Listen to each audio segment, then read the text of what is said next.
Hello viewers, welcome to my channel. আজি আমি এইটো ভিডিঅ'ত social studiesৰ কেইটামান expected questions discussion কৰিম for upcoming Assam Direct Recruitment Grade 3 and Grade 4 examৰ কাৰণে। তো আজিৰ ভিডিঅ'ৰ প্ৰথম কুৱেশ্যনটো হৈছে হৰপ্পা সভ্যতা কিমান চনত আৱিষ্কৃত হৈছিলে? তলত চাৰিটা অপচন দিয়া আছে। তো ইয়াৰ ভিতৰত কাৰেক্ট অপচনটো হৈছে অপচন এ 1921 চনত হৰপ্পা সভ্যতা আৱিষ্কৃত হৈছিলে।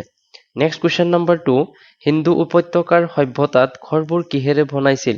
তো অপচন চাৰিটা দিয়া আছে কাঠ, শিল, ইটা আটাইকেইটাৰে। তো ইয়াৰ কাৰেক্ট এনচাৰটো হৈছে অপচন চি, ইটাৰে হিন্দু উপত্যকাৰ সভ্যতাৰ ঘৰবোৰ বনোৱা হৈছিলে। নেক্সট কুৱেশ্যন নম্বৰ 3 হিন্দু উপত্যকাৰ সভ্যতা সমাজে কাৰ লগত বাণিজ্য কৰিছিলে? তো অপচন চাৰিটাৰ ভিতৰত ইয়াৰ কাৰেক্ট অপচনটো হৈছে অপচন ডি, মেচোপটেমিয়া সভ্যতাৰ লগত বাণিজ্য কৰিছিল হিন্দু উপত্যকাৰ মানুহবিলাকে। নেক্সট কুৱেশ্যন নম্বৰ 4 হিন্দু উপত্যকাৰ সভ্যতা কিহত বিখ্যাত আছিলে? তো চাৰিটা অপচনৰ ভিতৰত ইয়াৰ কাৰেক্ট এনচাৰটো হৈছে অপচন এ, নগৰ পৰিকল্পনাত হিন্দু উপত্যকাৰ সভ্যতা বিখ্যাত আছিলে। নেক্সট কুৱেশ্যন নম্বৰ 5 হিন্দু উপত্যকাৰ সভ্যতা সমাজত তলত কোনটো বস্তু প্ৰসিদ্ধ নাছিলে? তো অপচন চাৰিটা দিয়া আছে মহ, ঘোঁৰা, হাতী, জিৰাফ। তো ইয়াৰ ভিতৰত কাৰেক্ট অপচনটো হৈছে অপচন ডি, জিৰাফ নাছিলে। নেক্সট কুৱেশ্যন নম্বৰ 6 কপাহৰ পৰা বস্ত্ৰ উৎপাদন কৰা প্ৰথম প্ৰথাটো ক'ৰ পৰা আৰম্ভ হয়? তো ইয়াৰ কাৰেক্ট এনচাৰটো হৈছে অপচন এ, ভাৰতৰ পৰা কপাহৰ পৰা বস্ত্ৰ উৎপাদন কৰা প্ৰথাটো আৰম্ভ হয়। নেক্সট কুৱেশ্যন নম্বৰ 7 কোনে হিন্দু উপত্যকা সভ্যতা আৱিষ্কাৰ কৰিছিলে? তো ইয়াৰ কাৰেক্ট এনচাৰটো হৈছে অপচন চি, দয়াৰাম চাহনীয়ে হিন্দু উপত্যকা আৱিষ্কাৰ কৰিছিলে। নেক্সট কুৱেশ্যন নম্বৰ 8 হৰপ্পাৰ সময়ত কপাৰ ৰথ কোন স্থানত পোৱা গৈছিলে? তো ইয়াৰ কাৰেক্ট এনচাৰটো হৈছে অপচন বি, দায়মাবাদ। হৰপ্পাৰ সময়ত কপাৰ ৰথ পোৱা গৈছিলে। নেক্সট কুৱেশ্যন নম্বৰ 9 আৰ্যসকলৰ প্ৰধান খাদ্য কি আছিলে? তো আৰ্যসকলৰ প্ৰধান খাদ্য আছিলে চাউল আৰু মটৰ মাহ। নেক্সট কুৱেশ্যন নম্বৰ 10 ঋগ্বেদত তলৰ কোনখন নদীৰ নাম উল্লেখ নাই? তো তলত চাৰিটা নদীৰ নাম দিয়া আছে। তো ইয়াৰ ভিতৰত কাৰেক্ট অপচনটো হৈছে অপচন ডি, পেৰিয়াৰ নদীটো ঋগ্বেদত উল্লেখ কৰা নাই। নেক্সট কুৱেশ্যন নম্বৰ 11 চাণক্য কোনজন ৰজাৰ দিনত মুখ্যমন্ত্ৰী হিচাপে নিযুক্তি হৈছিলে? তো ইয়াৰ অপচন চাৰিটাৰ ভিতৰত কাৰেক্ট অপচনটো হ'ব অপচন বি, চন্দ্ৰগুপ্ত মৌৰ্যৰ ৰজাৰ দিনত মুখ্যমন্ত্ৰী হৈছিলে Chanakya. Next question number 12 Bharat চৰকাৰে তলৰ কোনটো নদীক ৰাষ্ট্ৰীয় নদী হিচাপে ঘোষণা কৰিছে? তো ইয়াৰ কাৰেক্ট এনচাৰটো হৈছে অপচন এ, গংগা নদীক ভাৰত চৰকাৰে ৰাষ্ট্ৰীয় নদী হিচাপে ঘোষণা কৰিছে। নেক্সট কুৱেশ্যন নম্বৰ 13 ঋগ্বেদৰ সময়ছোৱাত কোনজন ভগৱানক মুখ্য স্থান দিয়া হৈছিলে? তো ইয়াৰ কাৰেক্ট এনচাৰটো হৈছে option D, Indra. Next question number 14 প্ৰথম সংস্কৃত ব্যাকৰণ ৰচনা কৰা পাণিনিয়ে কিমান সময়ছোৱাত বাস কৰিছিলে? তো ইয়াৰ option A is the correct answer, 6ৰ পৰা 5 শতাব্দীত সময়ছোৱাত। নেক্সট কুৱেশ্যন নম্বৰ 15 অৰ্থশাস্ত্ৰ কোনে ৰচনা কৰিছিলে? অপচন চাৰিটা দি আছে চাণক্য, পাণিনি, ৰাজুকা, এজনো নহয়। তো ইয়াৰ কাৰেক্ট অপচনটো হৈছে অপচন এ, চাণক্যই অৰ্থশাস্ত্ৰ ৰচনা কৰিছিলে। নেক্সট কুৱেশ্যন নম্বৰ 16 তলৰ কোনখন উপনিষদৰ পৰা সত্যমেৰ জয়ত শব্দটো লোৱা হৈছিলে? তো ইয়াৰ কাৰেক্ট এনচাৰটো হৈছে অপচন বি, মুণ্ডক উপনিষদৰ পৰা সত্যমেৰ জয়তে শব্দটো লোৱা হৈছিলে। নেক্সট কুৱেশ্যন নম্বৰ 17 গায়ত্ৰী মন্ত্ৰ কোনে ৰচনা কৰিছিলে? তো অপচন চাৰিটা দি আছে ইন্দ্ৰ, বিশ্বামিত্ৰ, পৰীক্ষিত, বশিষ্ঠ। তো ইয়াৰ কাৰেক্ট অপচনটো হৈছে অপচন বি, বিশ্বামিত্ৰ। বিশ্বামিত্ৰই গায়ত্ৰী মন্ত্ৰ ৰচনা কৰিছিলে। নেক্সট কুৱেশ্যন নম্বৰ 18 ন্যায় সূত্ৰৰ ৰচক কোন? তো ন্যায় সূত্ৰৰ ৰচক হৈছে অপচন এ, গৌতম। নেক্সট কুৱেশ্যন নম্বৰ 19 আৰ্য শব্দৰ অৰ্থ হ'ল? তলত চাৰিটা অপচনৰ ভিতৰত আৰ্য শব্দৰ অৰ্থ হৈছে অপচন চি, উচ্চ মান বিশিষ্ট। নেক্সট কুৱেশ্যন নম্বৰ 20 উপনিষদ কিহৰ লগত জড়িত? তো উপনিষদ দৰ্শন শাস্ত্ৰৰ লগত জড়িত, D is the correct answer. Next question number 21 যোগ দৰ্শন শাস্ত্ৰ কোনে পুংখানুপুংখভাৱে বৰ্ণনা কৰিছিলে? তো অপচন চাৰিটাৰ ভিতৰত ইয়াৰ কাৰেক্ট অপচনটো হৈছে অপচন এ, পতঞ্জলীয়ে দৰ্শন শাস্ত্ৰ পুংখানুপুংখপূৰ্ণভাৱে বৰ্ণনা কৰিছিলে। নেক্সট কুৱেশ্যন নম্বৰ 22, গোত্ৰ শব্দটো পোনপ্ৰথমে ক'ৰ পৰা লোৱা হৈছিলে? তো গুপ্ত শব্দটো পোনপ্ৰথমে ঋগ্বেদৰ পৰা লোৱা হৈছিলে। C is the correct answer. Next question number 23, ভগৱান বুদ্ধৰ কোন স্থানত মৃত্যু হৈছিল? তো ইয়াত কাৰেক্ট এনচাৰটো হৈছে অপশ্যন বি, কুচিনগড়ত ভগৱান বুদ্ধৰ মৃত্যু হৈছিলে। নেক্সট কুৱেশ্যন নম্বৰ 24, বৌদ্ধসকলৰ আটাইতকৈ পবিত্ৰ গ্ৰন্থখনৰ নাম কি?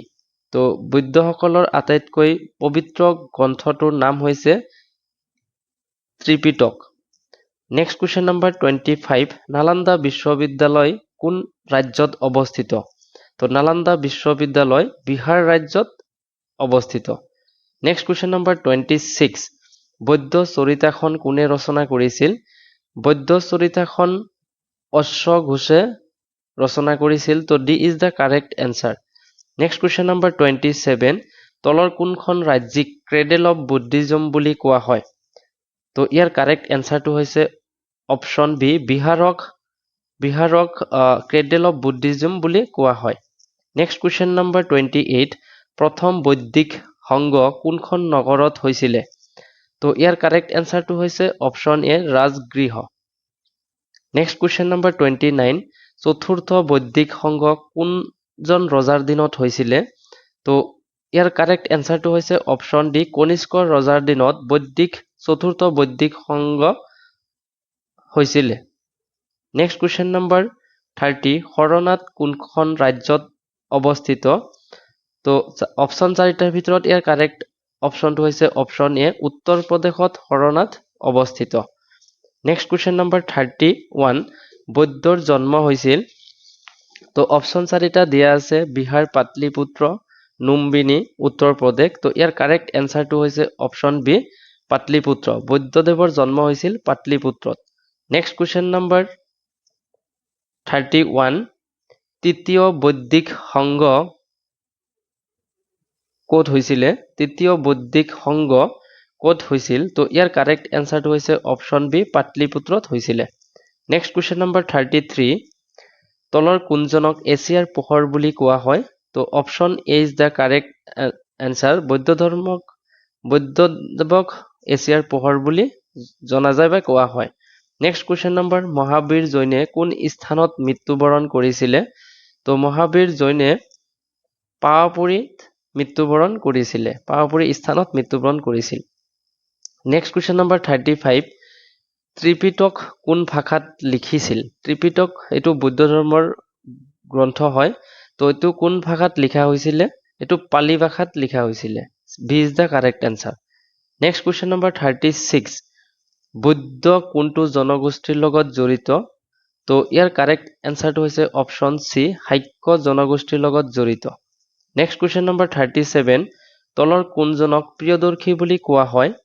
তো ইয়াৰ কাৰেক্ট এনচাৰটো হৈছে অপশ্যন এ, মৌৰ্য ৰজা অশোকক প্ৰিয়দৰ্শী বুলি জনা যায় বা কোৱা হয়। নেক্সট কুৱেশ্যন নম্বৰ 38, তলৰ কোনখন প্ৰতিষ্ঠানত চাণক্যই শিক্ষাদান কৰিছিল? তো ইয়াৰ কাৰেক্ট এনচাৰটো হৈছে অপশ্যন চি, তক্ষশিলা প্ৰতিষ্ঠানত চাণক্যই শিক্ষাদান কৰিছিলে। নেক্সট কুৱেশ্যন নম্বৰ 39, তলৰ কোনজন সন্যাসীয়ে অশোকক বৌদ্ধ ধৰ্মৰ বাবে আগ্ৰহী কৰিছিলে? তো ইয়াৰ কাৰেক্ট এনচাৰটো হৈছে অপশ্যন এ, উপগুপ্ত সন্যাসীয়ে অশোকক বৌদ্ধ ধৰ্মৰ বাবে আগ্ৰহী কৰিছিলে। নেক্সট কুৱেশ্যন নম্বৰ 40, মেগাথেনিছ কোনজন ৰজাৰ দ্ৰুত আছিলে? তো মেগাথেনিছ কোনজন ৰজাৰ দ্ৰুত আছিলে? তো ইয়াৰ কাৰেক্ট এনচাৰটো হৈছে option D, Seleucus. Next question number 41, তলৰ কোনখন ঠাইত অশোকৰ ৰাজত্ব নাছিলে?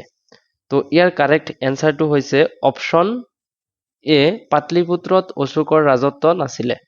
নেক্সট কুৱেশ্যন নম্বৰ 42, তলৰ কোনজনক অশোকে ন্যায় ব্যৱস্থা পৰিচালনা কৰিবলৈ নিযুক্তি দিছিলে? তো ইয়াৰ কাৰেক্ট এনচাৰ হৈছে অপশ্যন বি, ৰাজুকাক ন্যায় ব্যৱস্থা পৰিচালনা কৰিবলৈ নিযুক্তি দিয়া হৈছিলে। নেক্সট কুৱেশ্যন নম্বৰ 43, তলৰ কোনজন আলেকজাণ্ডাৰৰ সমকালীন ব্যক্তি আছিলে? তো ইয়াৰ কাৰেক্ট এনচাৰ হৈছে অপশ্যন এ, চন্দ্ৰগুপ্ত মৌৰ্য আলেকজাণ্ডাৰৰ সমকালীন ব্যক্তি আছিলে। নেক্সট কুৱেশ্যন নম্বৰ 44 অশোক কোনটো বংশগত সমাজৰ অন্তৰ্গত তো ইয়াৰ কাৰেক্ট এনসাৰটো হৈছে অপশ্যন সি মৌৰ্য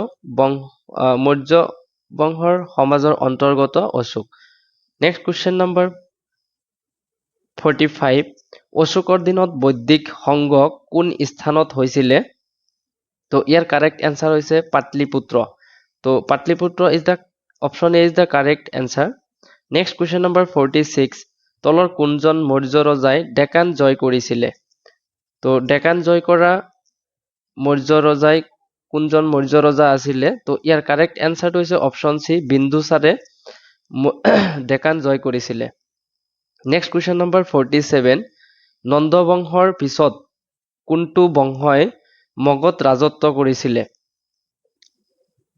ইয়াৰ কাৰেক্ট এনসাৰ হৈছে অপশ্যন এ Maurya next question number 48 Maurya বংশৰ ৰাজত্ব কালত বিখ্যাত শিক্ষা কেন্দ্ৰ আছিলে তো অপশ্যন 4টাৰ ভিতৰত নালন্দা তক্ষশিলা ইডাইন বৈশালী তো ইয়াৰ কাৰেক্ট এনসাৰটো হৈছে অপশ্যন বি তক্ষশিলা মৌৰ্য বংশৰ ৰাজত্ব কালত বিখ্যাত শিক্ষা কেন্দ্ৰ আছিলে নেক্সট কুৱেশ্যন নম্বৰ 49 মুদ্ৰা ৰাক্ষস কোনে লিখিছিলে তো মুদ্ৰা ৰাক্ষস লিখিছিলে ভিশাখা দত্তই মুদ্ৰা ৰাক্ষস ৰচনা কৰিছিলে নেক্সট কুৱেশ্যন নম্বৰ 50 আজিৰ ভিডিঅ'ৰ এইটো লাষ্ট কুৱেশ্যন হয় হেকজন মৌৰ্য ৰজাজনৰ নাম কি আছিলে তো হেকজন মৌৰ্য ৰজাজনৰ নাম আছিলে বৃহদ্দত্ত হেকজন মৌৰ্য ৰজাৰ নাম আছিলে তো থ্যাংক ইউ ফৰ ৱাচিং দিছ ভিডিঅ'টো ভাল লাগিলে লাইক কৰিব কমেন্ট কৰিব আৰু চেনেলটো যদি নতুন আহিছে আপুনি সাবস্ক্ৰাইব কৰি যাব